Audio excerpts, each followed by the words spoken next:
Well, they did not get the win.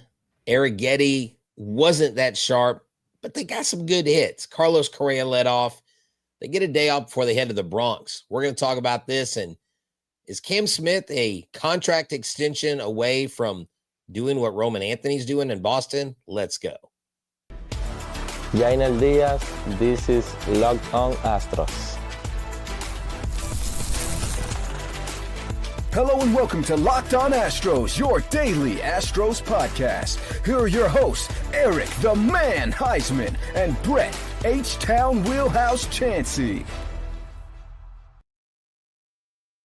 We are Locked On Houston Astros. We hope that you join us for a daily Locked On Astros podcast.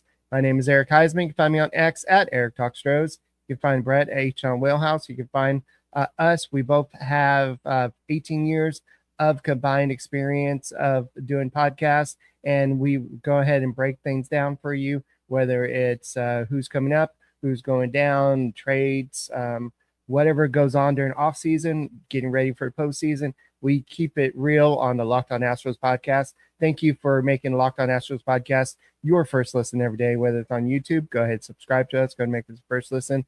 Apple, Odyssey, Spotify, wherever you're listening to your podcast. Go and check us out. I know Brett today, Spencer Arrighetti made his debut. Well, that's what he called it, but it wasn't really his debut. But he made his first appearance in a long time since he had the fractured pinky. But he pitched today. It wasn't a great game, but it was a start back after being injured. I know that the offense tried to score a lot of runs, but they didn't have enough to get the job done. And Cam Smith, will he follow in Ramon Anthony's footsteps? I think that depends on whether the Astros will try to lock him up early. We could talk about that a little bit later. Also, Christian Javier. But Brett, let's go ahead and start off by just talking about today's game. Overall, the Astros got a lot of hits. They hit into some bad luck, bad calls. It just felt like everything was going against the Astros in this game. Well, and it started out in the right way. Christian Walker with the 2-run home run. They put the 2 spot on him early. And then, of course, Spencer Arrighetti would leak like just a boat with like several holes in it today. And those 5 runs would basically doom them because the Astros would only get 4 total runs. But Carlos Correa, only the 4th time in the leadoff spot, was 3 for 5 today. You'd love to see that. Christian Walker, Caratini both had multi-hit games. Everybody but Trammell got a hit. Trammell did get a walk. So you had a lot of movements on the base paths. Joe Espada was right. They were basically 1 hit away from, taking the lead or tying it up. And they just couldn't get the job done when they got the bases loaded, even the close call at home. But look, I know they lost this game. They did win the series. They did win 2 of 3. You are going to hit a team in New York that is on a bit of a skid right now. So hopefully you can use that to your advantage, although I believe they have Aaron Judge back. But this offense performing like this on a more consistent basis should get more wins than losses. That's what I'm anticipating. It's a very frustrating loss because it's a game that they should have won in more than one, part of the game. It was never out of reach. Neris came in. He didn't do much better. And so, look, at the end of the day, you got to watch it, take your day off, get some rest, and go take it to the Bronx.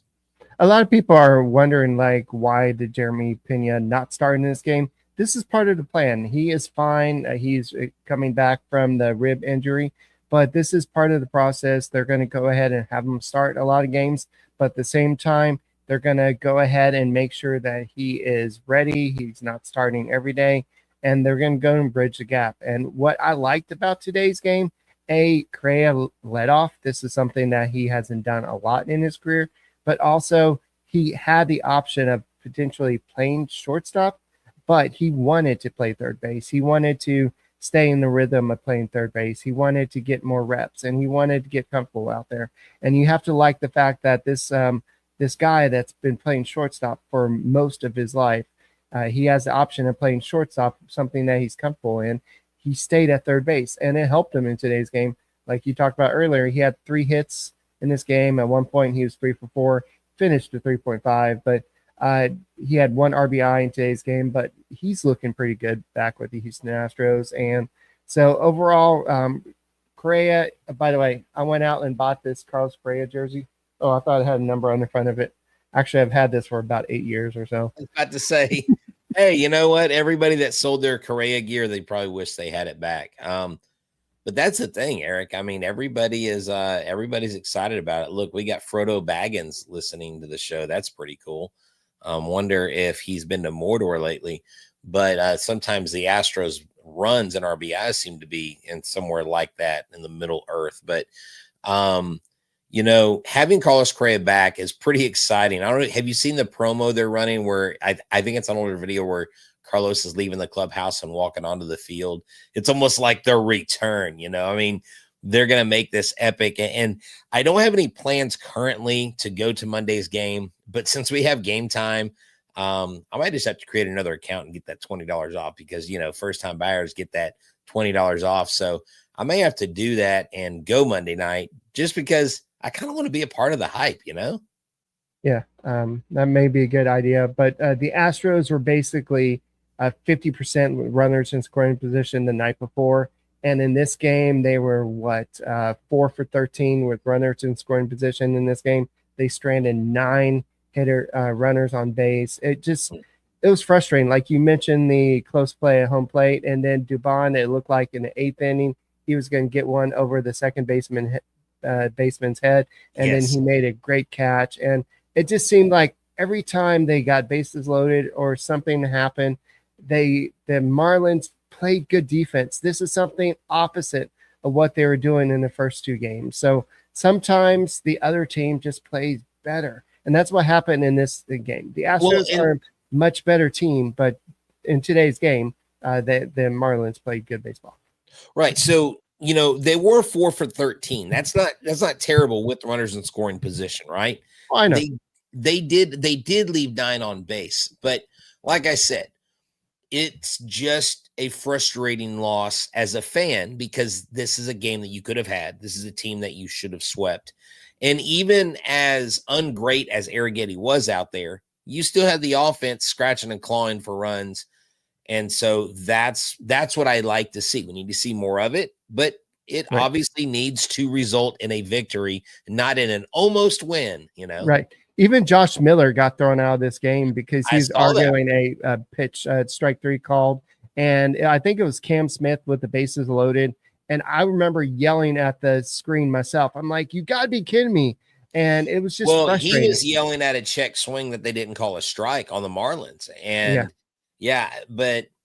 some of these umps are just too but look, that ump on first base, that dude, now, no offense, Joe Espada is not a tall man. I mean, I'm pretty eye to eye to him when I did my interview with him when he first, joined the Astros as a manager. But when he was standing next to the umpire, I'm like, that umpire is huge. Yeah. But I think the Astros were just a little bit frustrated because we saw a lot in the Red Sox series, a lot of 100%. Calls go against them. In the first 2 games against the Marlins, it was a little bit better. But in this game, it just seemed like everything went against the Astros. And you could see that the frustration is mounting. You had that strike 3 called on Cam Smith at the beginning of that inning, and then you had that check swing call in the later innings. That's where Josh Miller got called out, being thrown out. So it's just you could tell that the Astros are feeling the pressure to win, and when the umpires are deciding the fate of a lot of these games recently, it just gets a little bit frustrating. So we'll go and talk a little bit more about Cam Smith a little bit later. But Arrighetti pitched in this game. How did he do? Christian Javier, he's coming up next, or is he? Dana Brown and Joe Espada can't seem to get on the same page. We'll go and talk about this on the Locked On Astros podcast.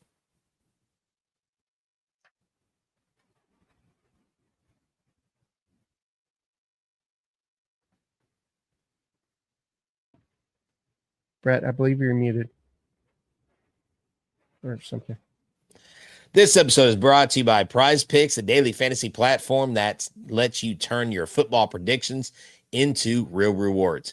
Preseason is already heating up and college football isn't far behind. I mean, it's like putting yourself on mute for a live read if you go with any other platform other than Prize Picks. It's a perfect time to lock in on your season-long more or less picks for the 2025 football season, all before week 1 kicks off.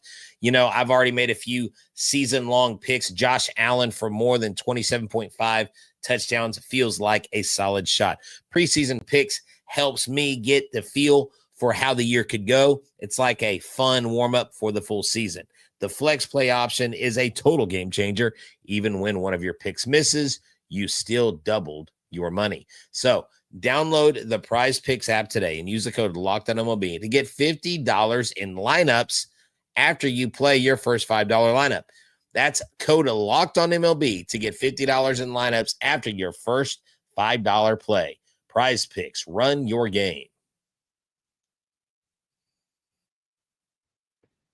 Hey guys, thank you for making Locked On Astros podcast your first listen every day, whether it's on YouTube. Go ahead and check us out. Go and check out Michael Connor with the Locked On Astros podcast, and we'll go ahead and keep you informed on all the Astros news. So, Brett, I don't know, who do you believe? Person A, let's just go ahead and call him Dana Brown.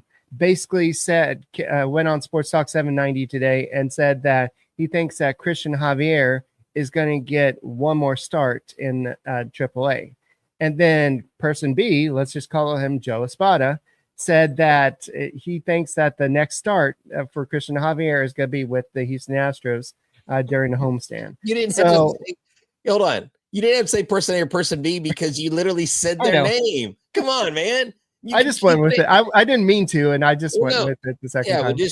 Keep it a mystery. Like, yeah, they do need to get on the same page. And look, messaging has been a constant thing of, you know, the Houston Astros. I don't know. Like, I mean, I remember, I guess it was last season whenever Jordan made a rehab start and I was asking him questions and he's like, oh yeah, I'm playing tomorrow. And then like it came out that night, oh no, Jordan is not playing tomorrow. Like, right. You know, even the players sometimes are like, they think they're heading down one road. So, you know what, maybe, you know, one conversation was later in the afternoon, right? One conversation was in the morning. So maybe things changed in the afternoon. I'm going to go with that theory. But the bottom line is Christian Javier is close. He just can't have a return like Arrighetti had, because although Arrighetti wasn't giving up a ton of like really hard hits, he gave up a lot of hits and he was not super sharp today. So he definitely needs to clean it up. It's kind of like spring training 2.0 for him, I believe. Let's just call it a 2015 Kansas City Royal type game where the Marlins just went out there and just singled him to death. In the first inning, it was 5 out of 6 of the first batters got a single, and they scored 3 runs. I believe he threw 28 pitches in that inning, and then by the time he gets to the second inning or finishes second inning, he's already at 60 pitches. So he just didn't do himself any favors in the game. He gave up 11 hits, 7 earned runs, 1 walk, 5 strikeouts, 1 home run. He did pitch 3 2/3 innings. So his swing and miss stuff was there. He did have a lot of whiffs in this game. I believe he had 16 whiffs. Yeah. I mean, look, he had the swing and miss stuff. His shapes were good. He was just leaving stuff middle. I mean, you can't make mistakes to a major league team. You can't make mistakes even if it's the Marlins, because they have been a hot hitting team lately. So, and Arrighetti's a guy that doesn't really leave a lot of mystery to what's coming out of his hand. I don't think it's that hard to pick up on the ball or the spin. So that's where he's got to work the zone up and down, left to right, and got to stay in the zone, but get that action on the ball to where he's missing those bats. Yeah. And so I know the 7 of the hits that he allowed were 98 miles per hour off the bat or harder. So 9 singles, a double, a homer. It wasn't like total annihilation, but it just wasn't a good game. The 5 earned runs was a lot. The Astros just couldn't generate enough offense despite all the hits the Astros got in this game. But unfortunately, sometimes when these guys come off after a long recovery, he wasn't pitching great in AAA as well. you're going to not have a great start. So I know Neris gave up a run as well. He hasn't been as good as he was when he first came up with the Houston Astros. But Souza came in, he did a great job. Brian King came in, did a great job, and Caleb Orr came in and did a good job. So overall, I know yesterday we talked about how Spencer Arrighetti was going to get on the roster. I think I was wrong on both instances, but I think I did predict that it was going to be either Hernandez or Blue Ball that would go down, and it was Blue Ball. I believe that at some point he will be back up, but I did say that they're going to put a pitcher on the 60-day IL, but they went ahead and put Isak Paredes on the 60-day IL to open up a spot on the 40-man roster. Okay. Yeah, and that makes sense. For some reason, I just didn't have him in that conversation because of the injection and thinking about trying to get back. AJ Blue Ball, I think Eric could be like, if you go back and you look at 2017 Brad Peacock, and you look at 2017 postseason Brad Peacock and what he did, he had a lot of work and he did a lot of good things in that season. And yeah, Brad Peacock started a lot of games, but he played a key role. And AJ Blue Ball could come in and fill innings much like Hunter Brown did back in 2022. Right. So I think AJ Blue Ball has the chance to be kind of a hybrid of Brad Peacock and Hunter Brown, because he's got the velocity. He's got the stuff. He can go for long innings. And you knew when Brad Peacock got in the game that he was going to be dependable.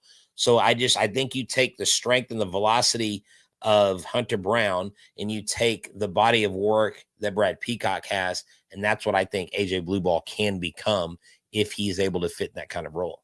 Well, Joe Espada described his role later in the season as a swingman option, right. Sort of what Ryan Gusto had, where one day he could be a starter, the next day he could be a long reliever in bullpen, and maybe he could be a one-inning type of guy. So that's what Joe Espada kind of compared him to. I guess the analogy could be what Ryan Gusto's role was with the Houston Astros before he was traded. So that would be a perfect example. So does he have the stuff of the other guys that you just mentioned, Hunter Brown? I don't think he has the same stuff, but the same. Well, no, and I'm just saying from a pure velocity standpoint, right? Yeah, he's, different pitchers, but he's got the ability to really get behind that baseball and shove.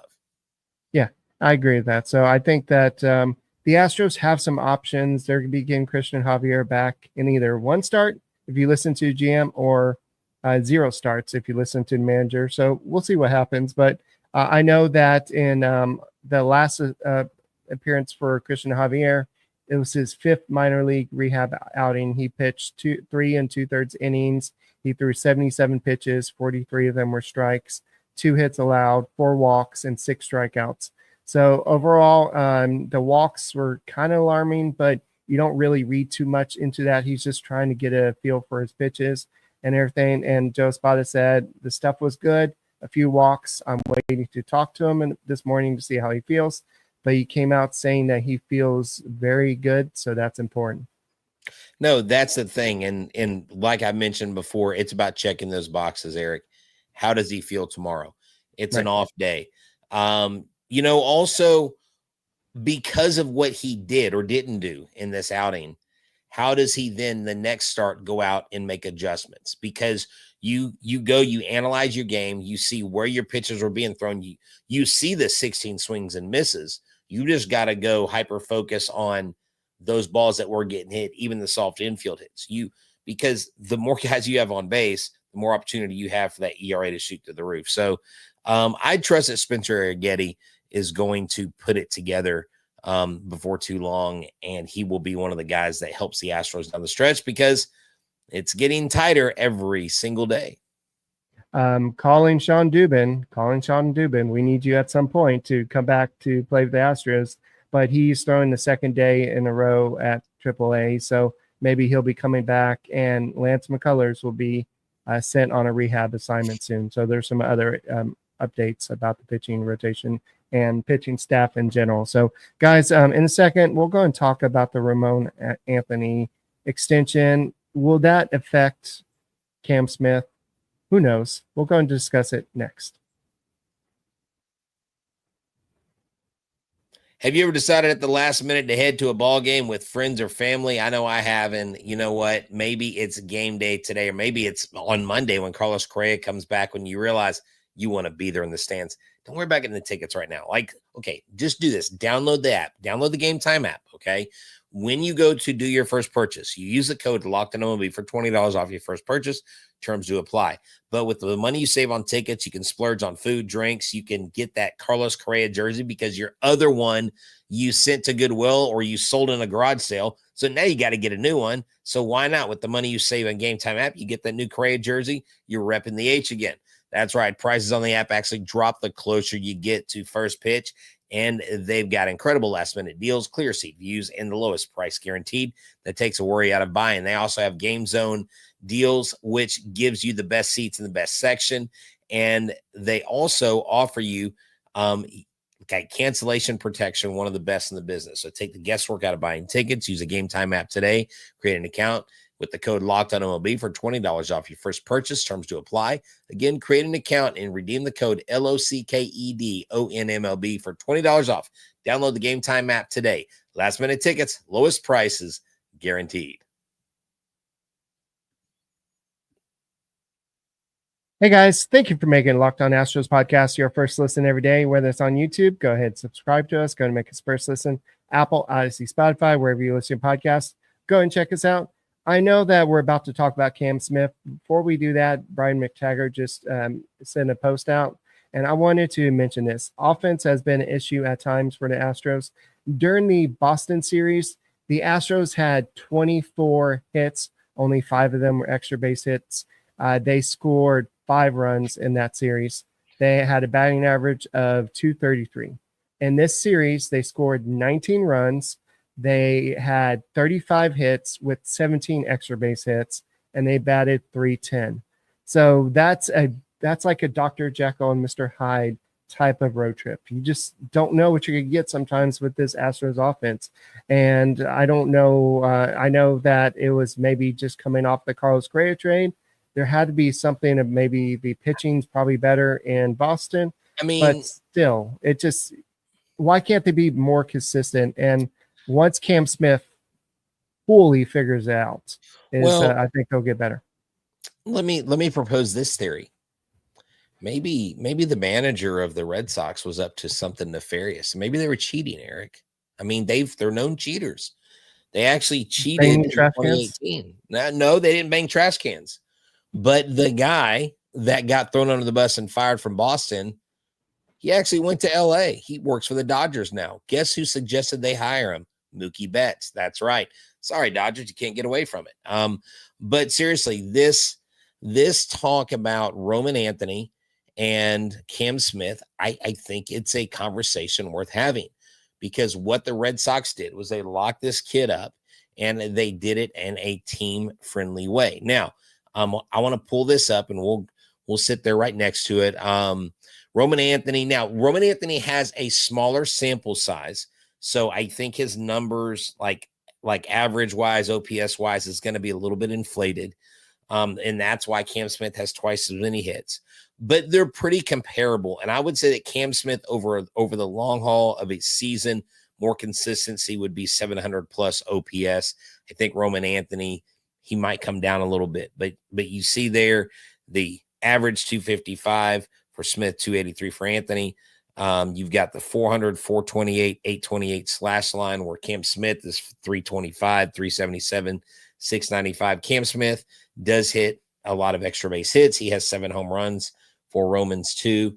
But Ramon Anthony's contract, I think, does set a pathway for the Houston Astros to make a reasonable offer and to give something that Cam Smith would accept, rather than turn it down and wait for some big deal, because his contract goes through 2033. Then there is a club option for $30 million in 2034.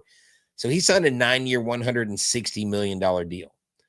I don't think you have to, Potentially.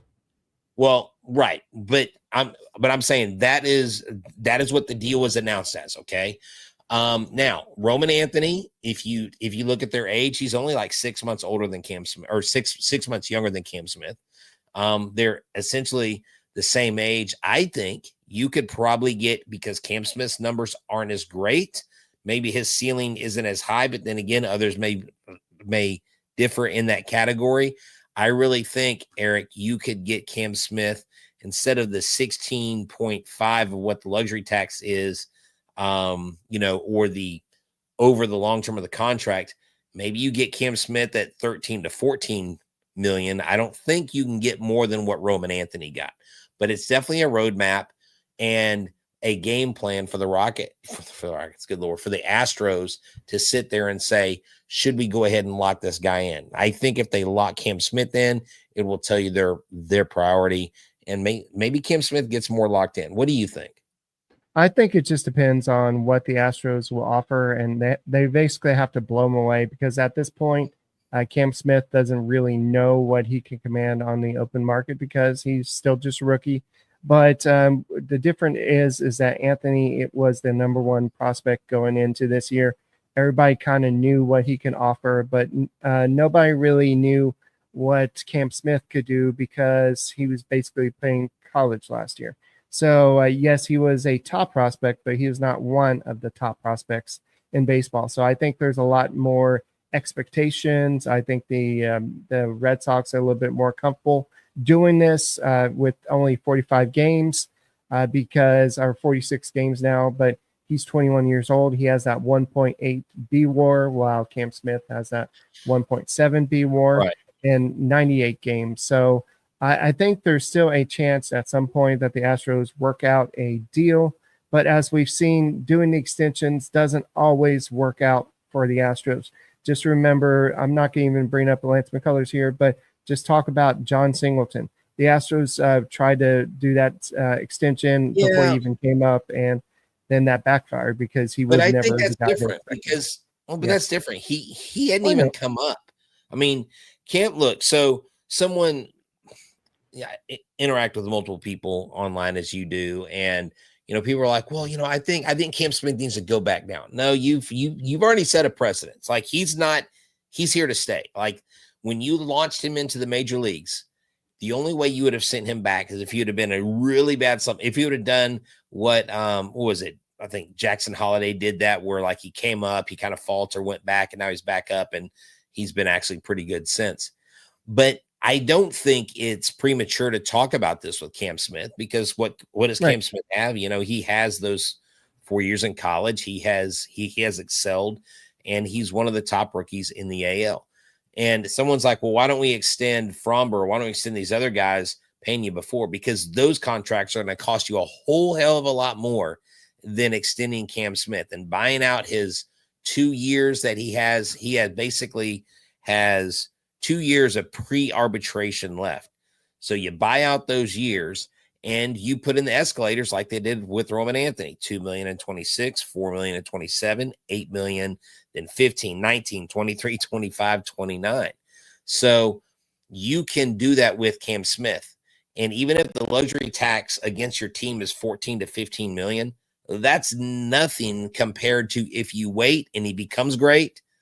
You might as well write another story where there goes another star for Houston. I think just to keep him a little bit longer, and if the Astros are that dead set on it, it makes sense to talk about him in the Ramon Anthony type conversation, but he would get, obviously, I think a little bit less, maybe not as many years, maybe 8 years instead of 9, but who knows? Yeah, I know the Red Sox, they made a statement today that said basically that they're trying to lock up a lot of their younger players.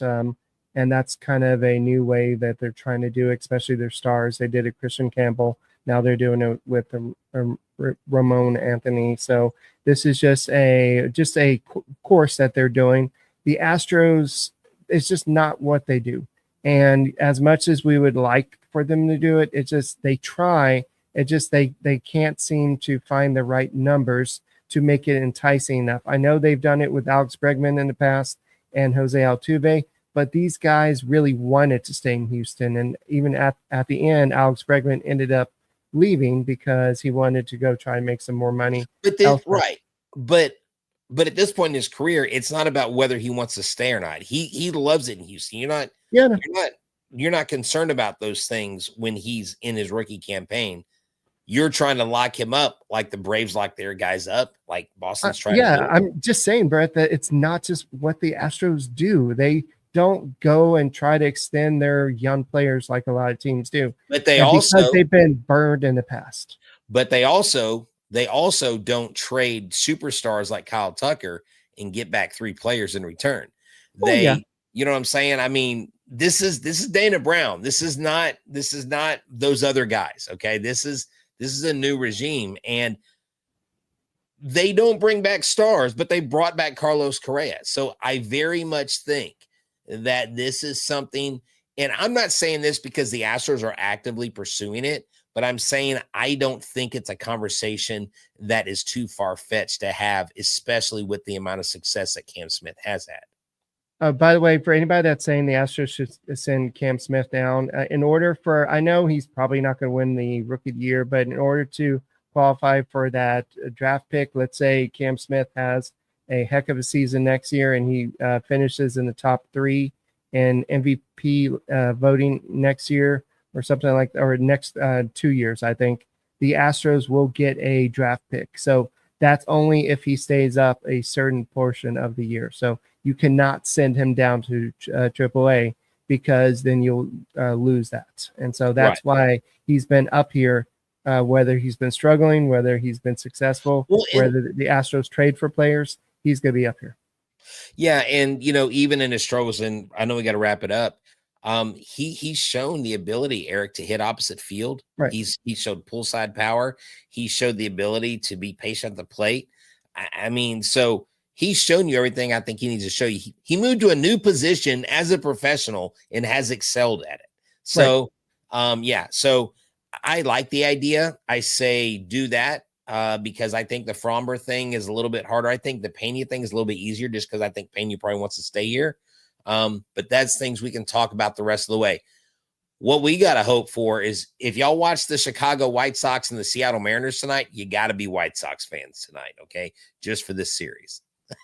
And then we're also facing the Yankees and the Red Sox next. So the road doesn't get any nicer from here. You got Hunter Brown, Framber Valdez, and TBA. It's likely going to be Jason Alexander facing the Yankees next. So we'll go and talk. Jason Alexander, I mean, he's a crack shot, dude. Well, it's TBA right now, but I'm pretty sure it's going to be Jason Alexander.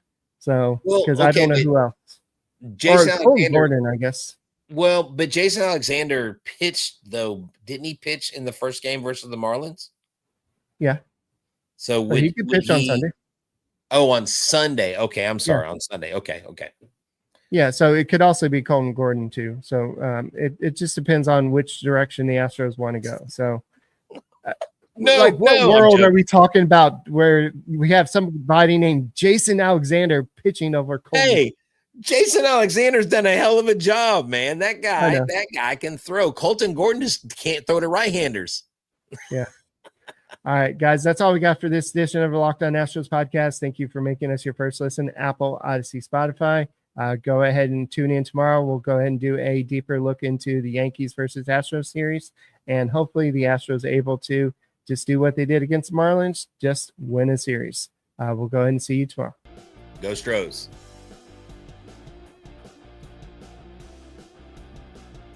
Can Aaron Judge just stay on the IL?